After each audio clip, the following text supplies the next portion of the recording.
Hari Raya Imlek ini adalah momen penting untuk merefleksikan nilai-nilai luhur yang diajarkan dalam tradisi dan ajaran Konghucu.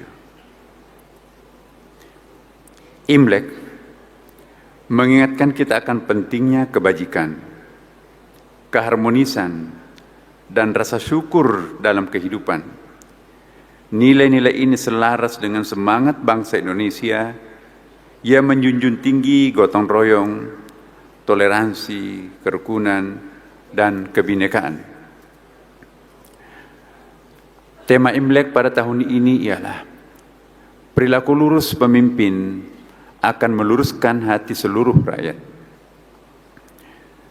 Tema ini menjadi pengingat untuk kita semua, baik yang menduduki jabatan maupun yang tidak. Pemimpin laksana angin dan rakyat laksana rumput. Kemana angin mengarah, maka ke situ rumput merebah. Seorang pemimpin tentu memiliki pengaruh besar terhadap perilaku, sikap, dan moral rakyatnya. Jika pemimpin menunjukkan sikap jujur, adil, dan berintegritas, maka rakyat pun juga terinspirasi untuk meneladani, mengikuti nilai-nilai tersebut. Tentu pemimpin yang lurus senantiasa menjunjung tinggi kebenaran, tidak menyalahgunakan kekuasaan, dan senantiasa bertindak sesuai dengan prinsip keadilan dan kebersamaan. Inilah yang selalu ditekankan Bapak Presiden kita, Bapak Prabowo, dalam berbagai macam kesempatan. Hadirin yang berbahagia,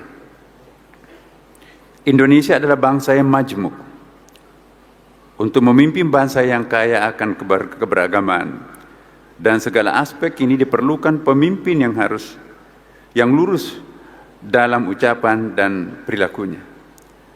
Tema Imlek ini sangat relevan dengan upaya kita membangun bangsa Indonesia yang lebih baik, lebih maju, dan modern.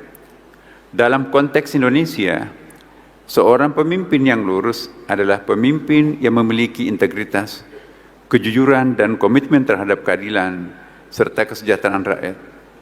Sejarah bangsa Indonesia menunjukkan bahwa keberhasilan kita menjaga persatuan di dalam keberagaman sangat dipengaruhi oleh keteladanan pemimpin yang memprioritaskan kepentingan rakyat di atas segala-galanya.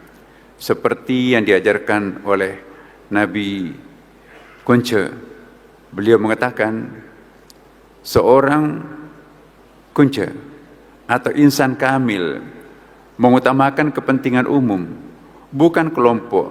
Seorang rendah budi mengutamakan kelompok, bukan kepentingan umum.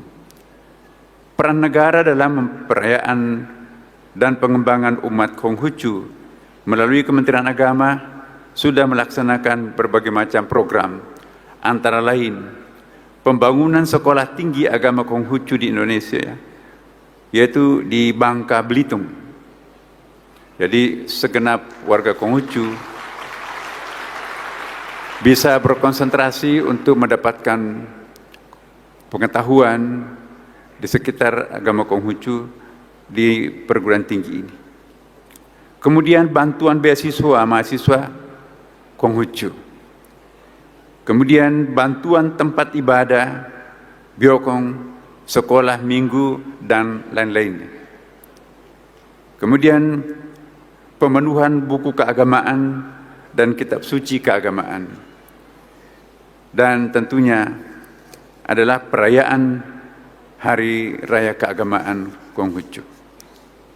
Hadirin yang berbahagia, sebagai umat beragama, agama tidak cukup hanya sebagai mitos, keyakinan, tetapi harus diangkat menjadi logos, sesuatu yang dapat diukur.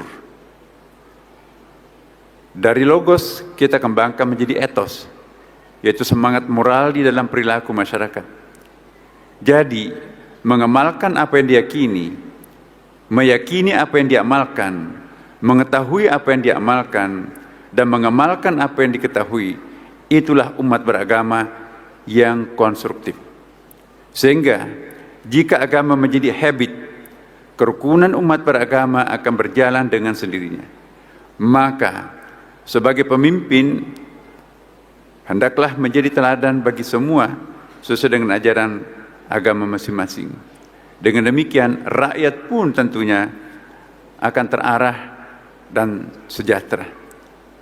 Tentunya semoga tema ini menjadi pengingat bagi kita semua, terutama bagi yang menempati jabatan sebagai pemimpin, apakah pemimpin formal di lingkungan pemerintahan, pemimpin informal di dalam masyarakat.